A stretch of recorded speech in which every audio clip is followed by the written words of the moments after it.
to First Corinthians chapter 4. First Corinthians chapter 4. I've been teaching and preaching from the book of First Corinthians. The author of this book, it is Paul, the apostle himself. Now he writes this letter, as I have said in our previous messages.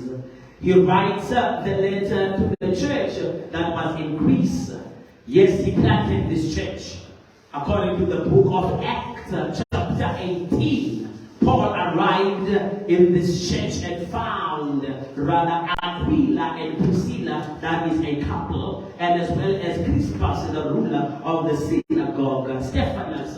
And as you read chapter 1, the Bible tells us that Paul here reminds them, remember, when I was with you, I only baptized Crispus and the household of Stephanus, as well as Gaius. Even when I baptized you, I'm paraphrasing it, I did not baptize you in my name for you to worship me. I did not baptize you in my name for you to exalt me. I did not baptize you in my name for you to follow me as your God. Remember, I did not die for you. I did not redeem you. I am just a mere servant of God, according to 1 Corinthians chapter 3 from verse 6 to 7. Now he writes this letter addressing the ills that were taking place within this church.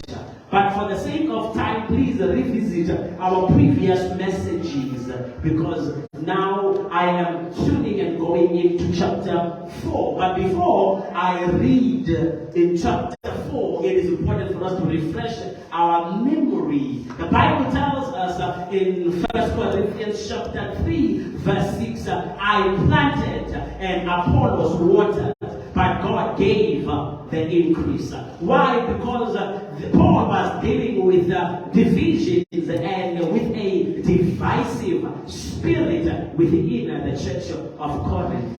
There were factions within the church. Some were saying, no, we follow Apollos. While some said, no, we follow Paul. Others were saying, no, we are the followers of Peter, the apostle. Now Paul, he reminds them by saying, look here, neither the one who plants and the one who waters is anything. It is God who gives the increase. Whilst you are looking at us as the people who are competing, listen here, we are one. As Paul and Apollos, we are one, and we are mere servants of God. What we did, we were just the channels of the incorruptible seed, which is the word of God. We were channels of the gospel through which, rather, you believed in Christ. Remember, you have been justified by grace through faith in Jesus Christ. Now, Paul was simply saying, I am partnering with Apollos. We are collaborating for kingdom advancement. We are partnering, hallelujah, raising the banner of our kinsman redeemer, our Lord Jesus Christ. Here we are a united team. Therefore, don't view our collaboration as competition. We are not competing with each other. And the reason why you view our collaboration as competition is because you are still carnal. Paul writes this letter about 4 years after he planted and left the church. But Paul was amazed by the report he received from their household of Chloe, that in as much as these believers, they were redeemed, they were saved, they received the infilling of the Spirit, but they were still carnal, they were still fleshy, they were still worldly, according to 1 Corinthians chapter 3, verse 1, which tells me you can be saved and be a child of God, but still worldly. You can be saved and be a child of God, but still carnal. What does it mean when it says a person is carnal? It simply means your view about life, your world view, you don't view things in God's perspective, which means the word of God, you have not allowed the word to run will of our Heavenly Father. When you view life from God's perspective. The biblical view informs your perspective, not worldly view, not the patterns and the standards of this world, but the word of God, the incorruptible seed, which is the word of God. It informs your perspective about life. Let me deviate a bit. If you look into the life of Asaph, the psalmist, he tells us that I nearly backslid. I was at the point of quitting. I was at the point of throwing the towel. I was at the point of burying my integrity, my faith, my conviction about the kingdom of God. Because I said to myself, no, there is something that is unfair here. Why it seems as if the wicked are prospering? Why it seems as if those who are governed by the flesh and influenced by sin, it seems as if they are prospering. And now, Asaph is saying, my foot nearly slipped. In other words, I nearly fell. But he goes on to say, when I went into the sanctuary of the Lord, immediately when I went into the sanctuary, it is when I understood their end, which means my perspective about the prosperity of the world and the prosperity of the wicked, it was informed, it was changed and informed by God's perspective that I received from his presence, from contemplating in his word in the sanctuary. You cannot get into the sanctuary and not receive the word. You cannot enter the sanctuary and not be saturated in his presence. And therefore, Asaph is saying, I understood the end of the wicked, that their prosperity, it is like grass that is green today and tomorrow it withers. Hallelujah. I'd rather be a doorkeeper in the house of the Lord than to dwell in tents of wickedness, like Moses, who was a prince raised in the palace of Pharaoh himself, but he chose to suffer affliction with the children of Israel than to enjoy the passing pleasures of Egypt. Hallelujah. Why? Because his perspective about life changed when he had an encounter with God. There's absolutely no way that you can take a decision, to reject the benefits of being a prince, and yet you don't have an encounter. There's no way. Many of us, we think that Moses had an encounter at the age of 80. The bush that was burning, it was not for the first time. The bush that was burning, the Lord revealed himself to commission Moses, hallelujah, to go and deliver his people from Egypt. But the author in the book of Hebrews, he gives us the glimpse of what transpired before Moses fled the sin. He says Moses at the age of 40, he was 40 years old when he fled, when he ran away from Egypt. Why? Because his perspective about life changed when he discovered God's design, God's purpose for his life. But the problem about Moses, he thought that it's enough when the purpose is revealed. And when the purpose was revealed, immediately he wanted to do it according to his own timing and terms and ways. And hence, he ended up killing an Egyptian.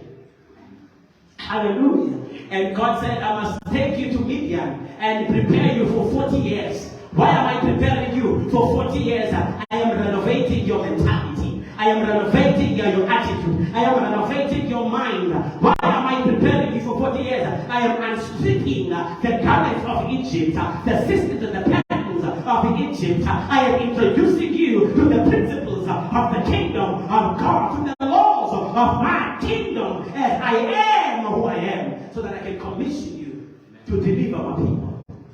Hallelujah. I say hallelujah. Amen. Hallelujah. Amen. Now Paul, coming back to our text, he's amazed, he's shocked what has happened to these believers. Because when I left them, I spent 18 months with these believers. When I left them, the momentum was there, the rhythm was there, the consistency, it was there. They were in love with Jesus Christ, and it seemed as if I have laid all the necessary, basics or elementary truths for their growth. But he was shocked. What is happening here? I hear that there are divisions in the church. I hear that there is an incest in the church. I hear that there's immorality in the church. Such immorality that is not even mentioned amongst the Gentiles. It's not even mentioned amongst the unbelievers. Now you must understand that this was really a problem. There was a problem in this church. If Paul can say what you have done, it's not even mentioned amongst the Gentiles or outside the church. It's not even mentioned amongst those that are unbelievers. It's not even mentioned. Now you must think of what was happening within this church. Because the environment outside the church, people were prostitutes. They even built a temple in honor of their goddess by the name of Aphrodite or Venus. She was a goddess. And those prostitutes were about 1,000 men and women who were prostitutes, who devoted their lives to worship the goddess, the image. That tells you about the filth of the city.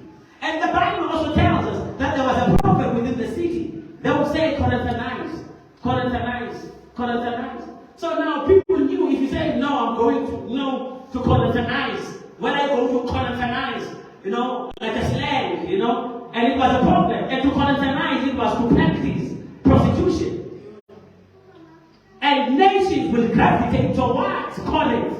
If you want to have the picture of Corinth in our modern day, go to Las Vegas. What happens in the submarine stays in the what? In the submarine. Because why? People go there. And when they go there to do what? To indulge in licentiousness. Licentiousness is a sin. Licentiousness, it promotes unprincipled love in sexual matters. It says you can have sexual intercourse outside marriage. Licentiousness, it tells you to defy abstinence.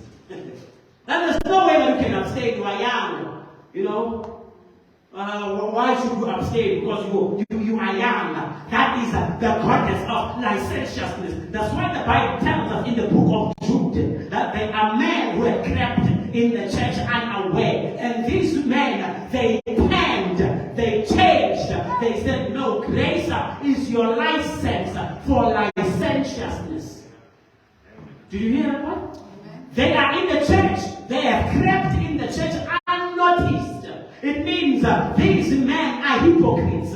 These men, they are wolves in sheepskins. They say grace is your license to commit sexual immorality. It's for licentiousness. Anything that is unprincipled in sexual matters, grace gives you the permit. A license, it gives you authority, number one, to drive. Specifically, a driver's license. It gives you the authority to drive.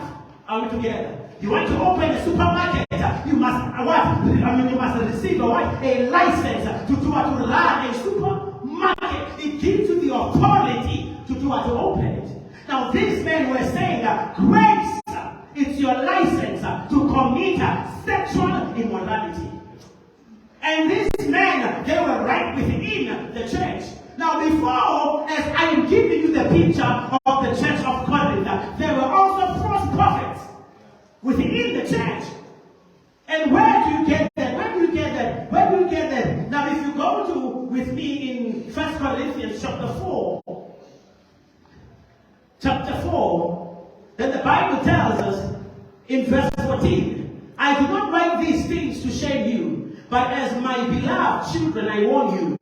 For though you might have 10,000 instructors in Christ, yet do not have many fathers. For in Christ Jesus I have begotten you through the gospel. Therefore I urge you, imitate me. Don't imitate these wolves. Don't imitate these false teachers. Imitate me, the one who gave birth to you through the gospel. Are we together? I did not give birth to you through my human spirit. Because once I say I gave birth to you through my human spirit, it ceases to be God's kingdom and to be God's movement. It becomes a cult. Hello? It becomes a cult. And soon you must bow down and worship the one who has begotten you through his human spirit. But Paul is putting emphasis here. He said, I've begotten you, I've given birth to you through the one, the gospel of Jesus Christ, the message of the cross. It is the message of the gospel, the message of the cross. It is a Christ-centered message, the message of the cross. It is a Christ-exalting message, the message of the cross. It is a foolishness to those who are perishing, but unto us who are being saved. It is the power of God. I've begotten you through what? The gospel. Therefore, imitate me. That's why in chapter 11, verse 1, when Paul speaks, says, imitate me as I imitate Christ. Hallelujah. But now, he goes on to say, for this reason, I have sent Timothy to you, who is my beloved and faithful son in the Lord, who will remind you of my ways in Christ, not the ways of these false prophets. Not the ways of these men who profess to know Christ, who pronounce to be the followers of Christ, to be the worshippers of Christ, but their hearts are far. Exactly what Isaiah said. You praise me with your lips, but your hearts are still in Egypt. Your hearts are far from where? From me. You praise me with your lips, but your hearts are still absorbed. Your hearts, they are still rather absorbed within the systems and the patterns of this world. Now Paul, he goes on to say, to remind you about my ways in Christ, my conduct in Christ, my lifestyle in Christ. What is the problem here? My lifestyle in Christ, my conduct in Christ. They are going to remind you as I teach everywhere and where in every church. Now some are puffed up as though I were not coming to you, but I will come to you shortly, if the Lord wills, and I will know not the weight of those who are puffed up, but the power. Can you see he's dealing with affection here? He's dealing with a toxic group here that is poisoning the church, that is contaminating the church. A bad company conducts a good character, and it is exactly where Paul said that do not be unequally yoked with unbelievers. We will come to that point. And these people were toxic rather. These people were contaminating and polluting the seed of righteousness that was planted by Paul and watered by Apollos in the hearts of the saints. Are you still with me?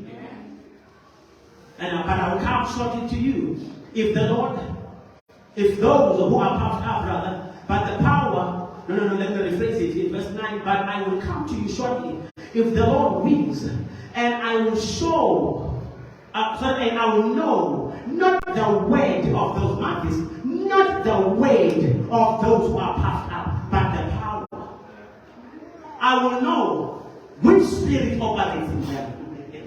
When God is saying the power, not their eloquence, not their speech, not their talking, not their words with their mouth, but I will know the spirit, what kind of power do they have. Hallelujah. What kind of a spirit do they have? And then he goes on to say in verse 20, for the kingdom of God is not in word, but in power. What do you want? Shall I come to you with a rod or in love and a spirit of gentleness? Is asking them. Then chapter 5 verse 1, he goes on to say it is actually reported that there is sexual immorality among you, and such sexual immorality as is not mentioned, even mentioned or named amongst the Gentiles. That a man has his father's wife. You see, when you read the Bible, don't read the Bible and then when you come to the end of the verse in a chapter and then you say, I'm done with it. No, because the chapter, it spills over, the context spills over to the next chapter. Are we together here? It spills over to the next chapter, because you cannot close anything with a question. You cannot close a letter with a question. Because Paul, it's still Paul writing to them. He says, when I arrive there, I will know which power that operates to those who are arrogant, who are puffed up. I would know, should I come with a rod, or should I come in a spirit of gentleness? And then he goes on to say in chapter 5, verse 1, it is actually reported that there is sexual immorality amongst you. Such immorality that is not even mentioned amongst the what? The Gentiles. That a son has his father's wife. Hallelujah. Hallelujah. And then verse 7, chapter 5, the Bible declares, therefore, purge out the old leaven, that you may be a new lamp, since you truly are unleavened. For indeed Christ our Passover was sacrificed for us. Therefore, let us keep the feast of the what? Of the unleavened bread. Let us keep the feast of the Passover. Let us keep the feast. Which feast? The feast of the Passover. Christ died during the feast of the Passover. Christ was crucified during the feast of the what? Of the Passover. Christ is our Passover. Are we together? Now keep it. Celebrate, in other words, your deliverance.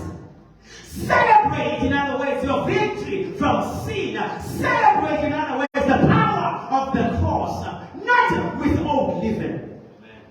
Before I move, I want to catch each and every person's attention, so that I know we are all in the same place here. Are we together? Are we together? Now Paul is simply saying, in other words, it is reported about these hills. When I come, if the Lord wills, then I will know what kind of a spirit is within this man. And then he goes on to say, now listen, church, let us celebrate our Passover. Now, Passover was introduced in Exodus chapter 12. We all know that. When God said to them, a lamb without blemish or spot must be what? Slain, and its blood must be applied on the doorpost. I will pass over, and I will not allow the destroyer to do what? To destroy and to kill the firstborn of the Egyptians. Whilst the firstborn of the Israelites was the firstborn of the Egyptians, and the firstborn in their animals will die, and they died indeed. Whilst the children of Israel were under the blood of the Lamb, they were protected. God protected them. The blood of the Lamb in Exodus chapter 12, it was the shadow of the precious blood of Jesus Christ, the Lamb of God, without blemish. For without the shedding of the blood, there are no forgiveness of sins. The Lamb that was slain in Exodus chapter 12, it was the shadow of Christ. When John the Baptist speaks, he says, behold, the Lamb of God that takes away the sins of the world. Jesus Christ, he is the Lamb without blemish, which means he is the sinless Lamb of God that was slain and sacrificed for our redemption in our place. Amen. That's the Passover. That's the Passover. That's the Passover. That's the Passover. Now Paul, in chapter 5, he said to them, as you celebrate the Passover, because it's not just about celebrating the Passover, you are celebrating your deliverance from the influence of sin. You are celebrating your deliverance from the power of sin. You are celebrating your deliverance from brokenness to wholeness, from hopelessness to a living hope. Hallelujah. You are celebrating your deliverance, beauty for ashes. Hallelujah. Amen. And therefore, Paul is saying to them, as you celebrate not with the old leaven. You see, a leaven, a dough with what? With a yeast. So it means now, when you celebrate the Passover, he is using a metaphor here of a dough with a what? With a yeast. Now it means as you celebrate here, celebrate your deliverance. As you celebrate your deliverance, don't celebrate it with the old leaven. Now, which old leaven? And no, with the leaven of malice. Now, with malice, maliciousness. Malice is poisonous words. It's venomous words altogether. Venomous words, poisonous words. Now, that is maliciousness. And it goes on to say, and wickedness. And it goes on to say, and with the unleavened bread, but rather with the unleavened bread of sincerity and truth. Are we together? Now, as you celebrate your deliverance, celebrate it with what? With the what? Unleavened bread. It means with the bread without yeast. Bread, unleavened bread, metaphor, bread, shadow of Christ. Are we together? In the what? In the tabernacle. I am not there. Jesus Christ is the sinless Lamb of God. Jesus is the bread of life. He is the bread without what? Without yeast, without leaven, without sin. You remember what Jesus said to the Pharisees in Mark chapter 4? He said to what he said to his disciples, warning them about the Pharisees. Jesus said, beware of the leaven of the what? Of the Pharisees. Leaven as a metaphor to what? To deception. As a metaphor to what? To sin. As a metaphor to what? To hypocrisy. Beware of their malicious what? Words altogether. Now, Paul is simply saying to the church, now you must celebrate your deliverance with what? With sincerity of heart and truth. Are we together? Amen. Now, let's go back to chapter 4. Let's go back to chapter 4. Now, Paul, he said here in verse 20, he says in verse 20, chapter 4, verse 20, for the kingdom of God is not in word, but in power. Amen. Hallelujah. Amen. For the kingdom of God is not in a word, but in a power. For the kingdom of God, it is not about speech. It is not about talking. It is not about eloquence. But it is about power. Is Paul being dismissive here? Or is Paul nullifying? Or is Paul saying there is something wrong with speech? No. When he writes to Timothy, he says to Timothy, be an example to the church in what? In speech, in purity. Hallelujah. And within your faith, your lifestyle must be exemplary to the congregants, to the flock you are leading. Amen. Hallelujah. Amen. Is speaking wrong? No. Because Paul in 2 Timothy chapter 2 verse 2, he says to Timothy, the things you have heard from me, and trust these things to what? To reliable men. You have heard. Why? How did you hear? It's because I told you. There's nothing wrong about speech. There's nothing wrong about speaking. The Bible tells me that Apollos, he was an eloquent man, accurate in scriptures. Hallelujah. There is nothing wrong about speech. There is nothing wrong about speaking and talking.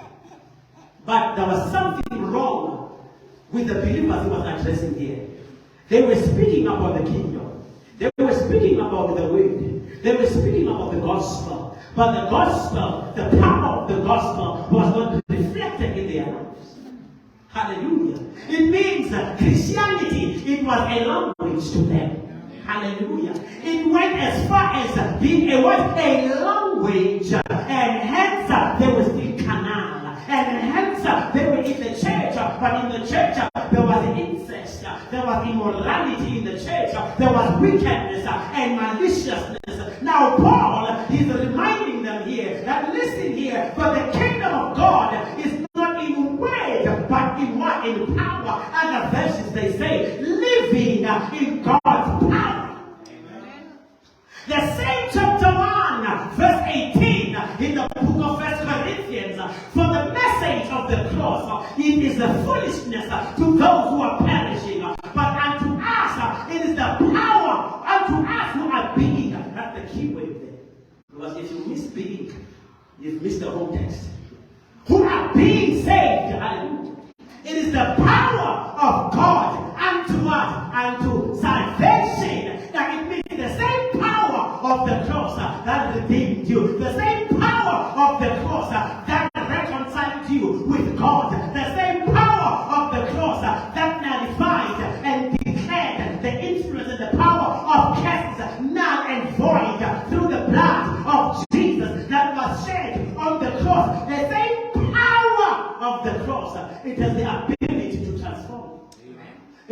it has the ability for progressive sanctification, for progressive, hallelujah, transformation, for progressive deliverance. Hallelujah. It means it delivered you from sin, but you have to progress. And to us who are being saved, what does the Bible tell us in the book of Philippians chapter 4 verse 6? It says, I'm confident of this very thing. That means he who has what? Who has what? Who has began a what? A good work. Let's talk. A good work in what? In your life, he will do what? Does it refer to a vision? Does it refer to your calling? Does it refer to your ministry? Does it refer to your dream? He who has began a what? A what? A good work. Which work? The work of salvation. Hello? The work of what? Of salvation. Before we apply that scripture to our calling, to our ministry, to our vision, to our destiny, to our dream, Paul is referring to the conversion that took place in your life. It's the work of Christ. Hallelujah. As it is the work of Christ, he is confident that Christ, he will carry that work until that day. Hallelujah. Until that day, when you give your life to Christ, it doesn't mean tomorrow you must live anyhow.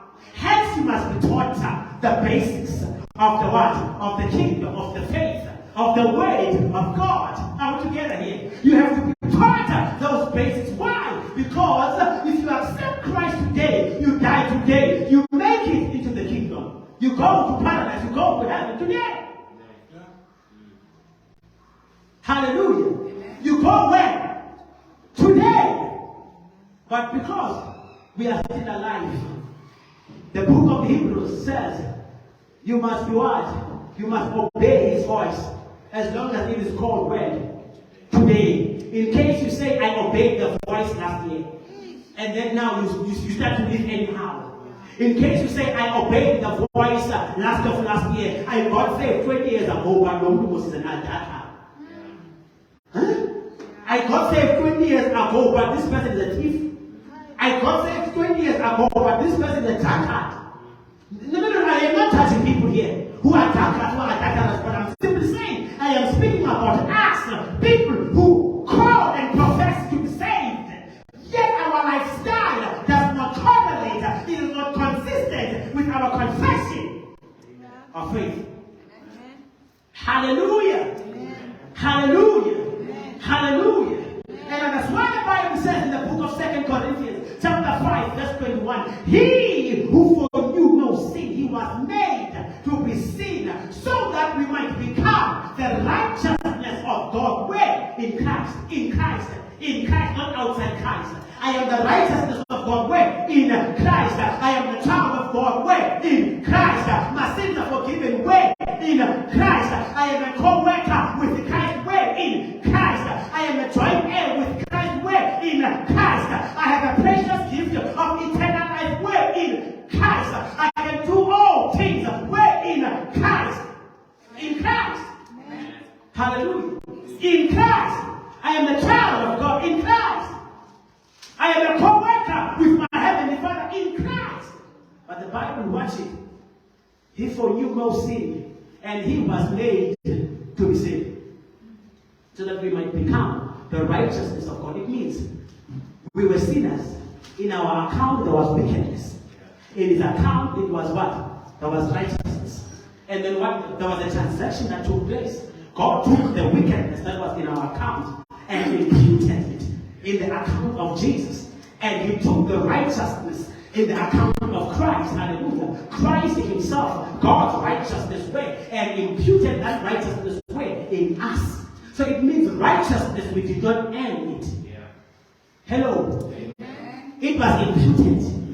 To be imputed, it means freely given. You didn't work for it, you didn't earn it, freely given. Declared righteous by grace through faith in Christ. That is called positional righteousness.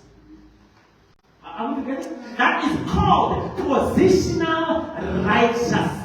You are declared by, you did not fast, you did not pray, you did not tithe, you did not give, you did not evangelize, you did not win a soul, soul like that man that was hung on the cross with Christ. He was a rapist, he was a murderer, he was a notorious man. Amen. But when he believed in Christ, what happened? What happened? What did he do to end? Nothing. But now, because we are not like that man who died immediately after accepting Christ, we are still living. It means we must be able to display practical righteousness. We are living from the inside out. Hello. Righteousness is within us. Our hope of glory is within us. There's a treasure in earthen vessels to show that the excellence is not of men but of God. There is power within. Now we are living from inside what? Out. You know that song? No! It means now you are simply saying we are living from the outside. Hallelujah. To the in. No. It's not my outside actions, works that transformed me. It was the work of grace. It was the power of the cross. Hallelujah. It was the righteousness imputed in me. The Spirit of God that filled me in my conversion. That spirit of holiness. That spirit of truth. Hallelujah. Makes me now to what? To live practical righteousness, living from inside out. The grace of God divinely enables me to live a holy life. Out together? Inside out. Out together here? The grace of God teaches me to say no to ungodliness, no to worldly lust. I can live a holy life. I can live a righteous life. I can live a disciplined life. Hallelujah. Before God. Why? Not by my own power, not by my own strength, not by my own wisdom, but through the power of the cross. Hallelujah. Hallelujah. Then it means now there is what? Practical righteousness. Oh, no, what do you mean? Oh, the pastor is preaching about legalism now. He's taking us back to works, to actions. No, I'm not. James is saying in James chapter 2, faith without what? Actions. It's what? It's dead. He didn't say actions. Just faith without what? Actions is what? It is dead. What gives actions? Actions that don't produce faith. It is faith that produces the what? The actions.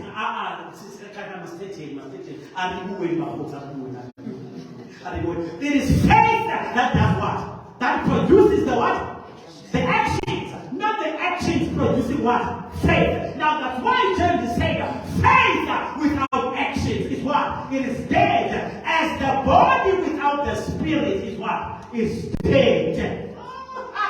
What makes me to jump now? It is because I have the spirit within me. What makes me to talk now? It is because I have the spirit within me.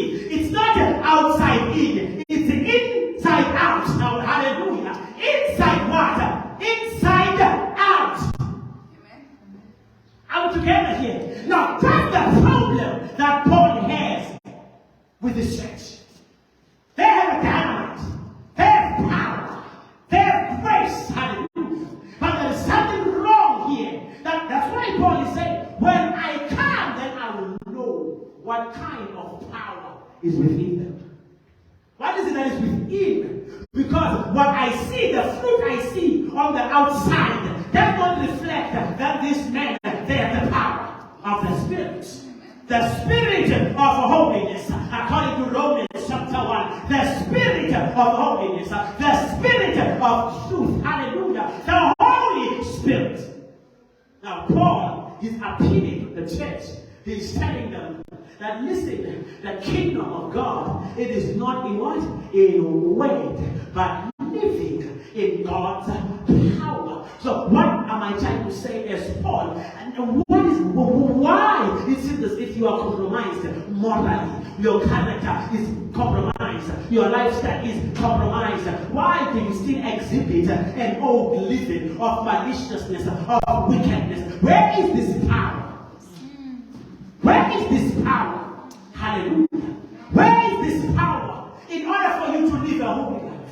Where is this power for you to have self-control? My flesh wants to gratify and fulfill the desires of the flesh, but because I have the power of holiness, the spirit of holiness, I am able to say no, hallelujah, to sin. I am able to take the door of escape from temptation, like Joseph, who ran out of the house of Potiphar's wife with his vision, with his calling, with his destiny. And the anointing that was upon him, he ran out. Hallelujah. Where is this power? What made Peter and the other apostles to follow Jesus? It was not only the words that Jesus said to them. It was the power. Amen. That they saw. What do you mean?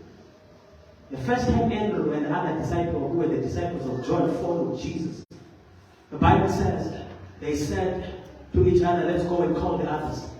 Andrew went for Peter, his brother, and they went out to call their friends, their partners, their siblings.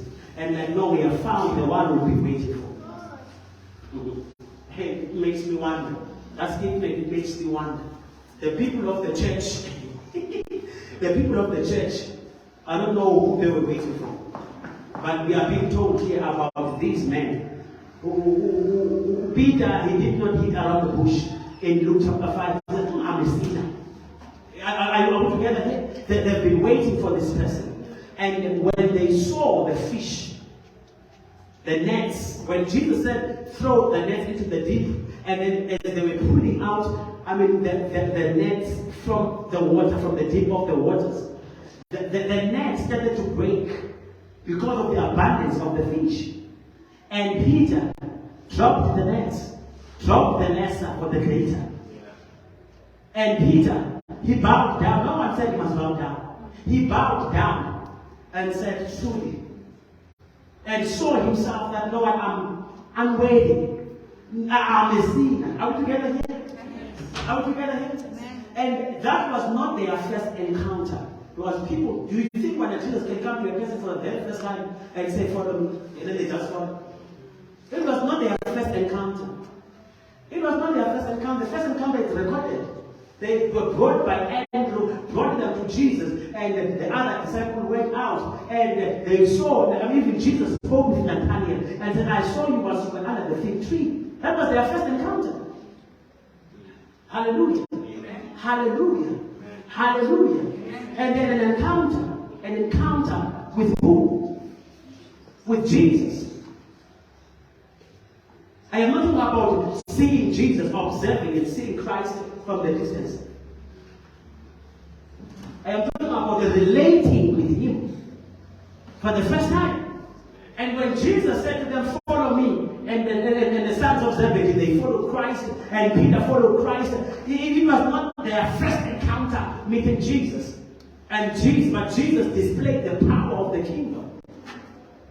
They were clear that this is a prophet. Even Nathanael was clear he's a prophet. Even Jesus said, now you believe because I told you before you were called, you were under the fig tree, I saw you. Hallelujah. Amen. That was the first encounter when Nathanael said, can any good thing come out of Galilee? But Jesus displayed the power of the kingdom. Hallelujah. Amen. Hallelujah. Amen. He displayed the power of the kingdom.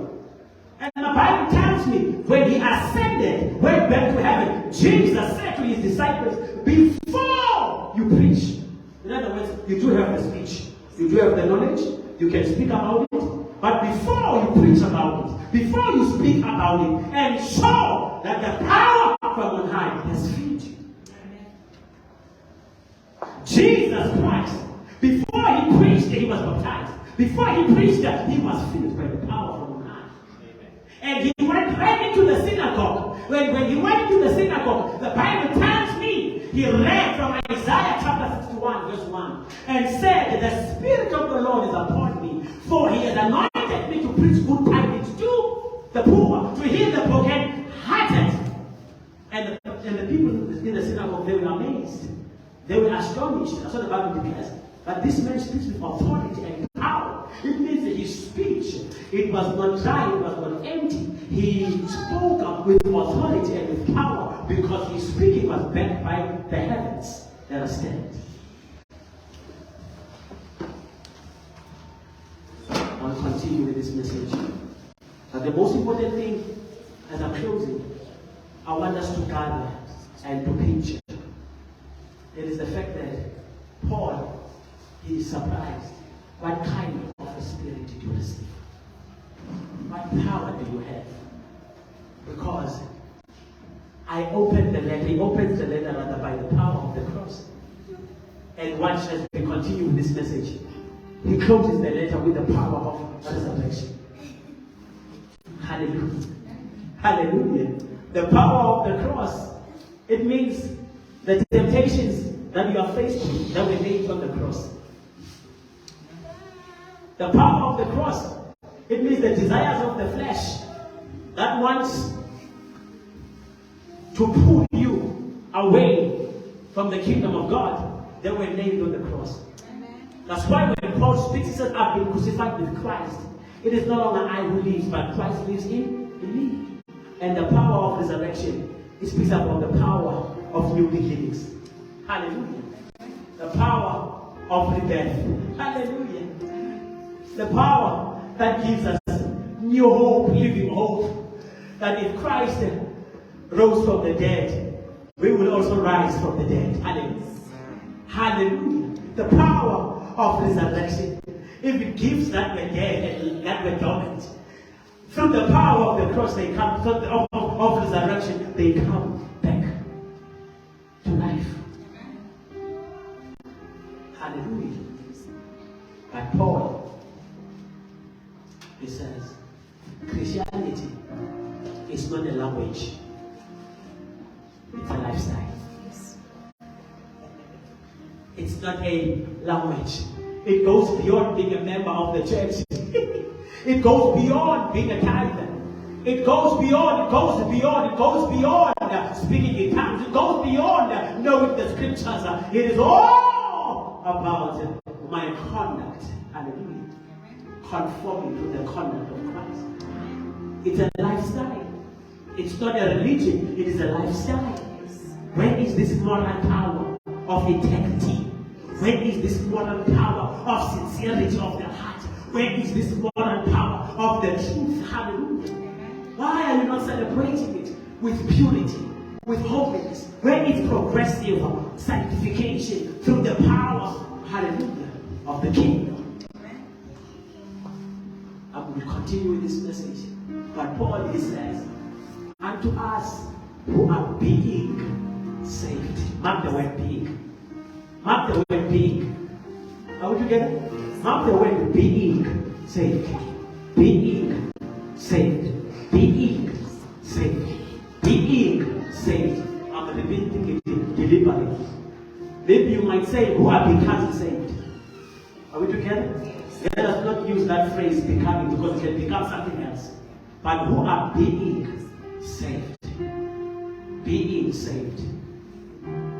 That little boy in the arms of his mom, he was an infant, still an infant, but he's going to become a toddler. He's going to become what? A toddler. And he's going to become and enter the stage of being a teenager, puberty. I want to get adolescent, isn't it? And then it's going to grow and grow up until he becomes what? An adult. But as he's growing, he's not changing, being human. He is growing in his natural nature. He's progressing and maturing in his natural nature of being a what? A human what? Being. I am no longer an infant. I am an adult now. Paul is saying, unto us who are being saved. Hallelujah. Who are being saved.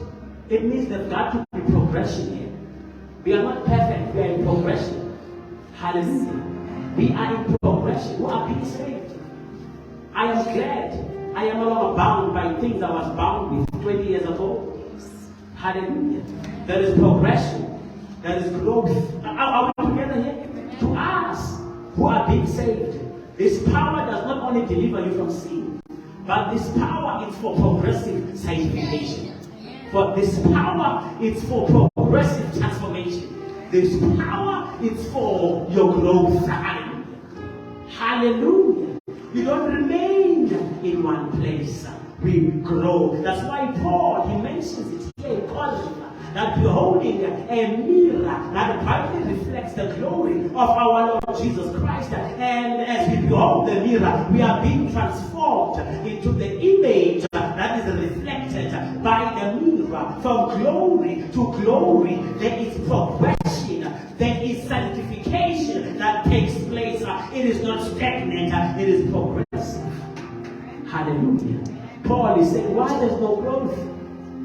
You talk about Christianity, but your lifestyle is contrary to what you profess.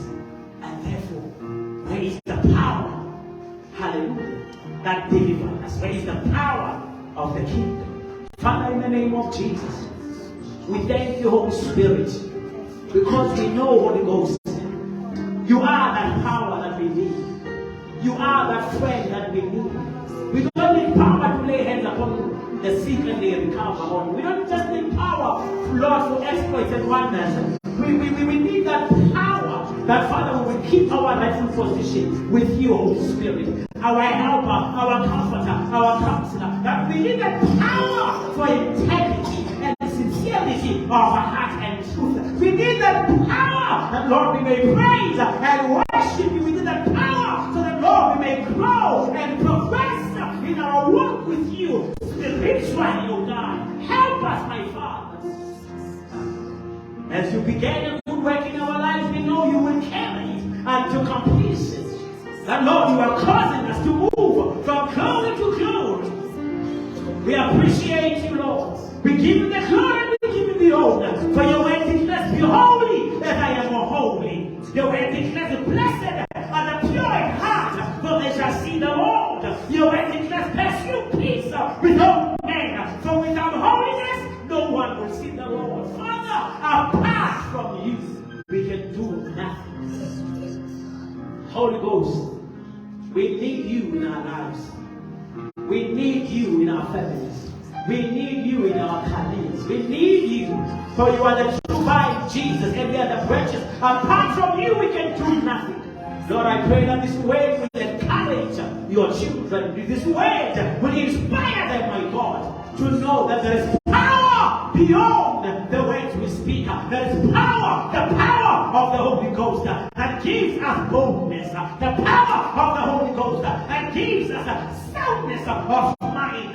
The Spirit of holiness and of truth who comforts us, who helps us, who helps us in time of need. Even when we are broken, we have a comforter. Even when we are disappointed, we have a comforter. Even when we are rejected, we have a helper and a friend that sticks closer than a brother. We bless you, we thank you, we honor you in Jesus' mighty name. With our eyes closed. If you are here today, you are saying, I want to accept Jesus to be my Lord and Savior. Christ, our hope of glory, was bruised, was pierced on the cross for the forgiveness of our sins. If you want to accept Jesus to be your Lord and Savior, you want to become a child of the living God. Beyond that, you want to receive the precious gift of eternal life. It is by grace and deserved favor. Through faith, God and trust for our redemption in Jesus, that we are saved. Today you can become the child of the living God. If that's what you are saying, just raise your hand where you are and say, I want to accept Jesus.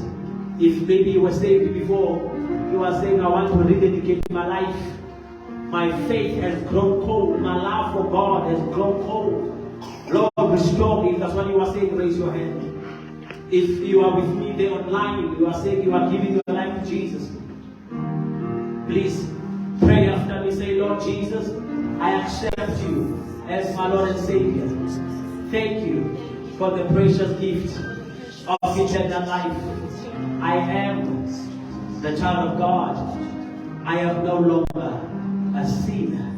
May the Lord richly bless your life. Thank you so much. P.E. God bless you. And all the others who have joined us from different places. God bless you. Thank you.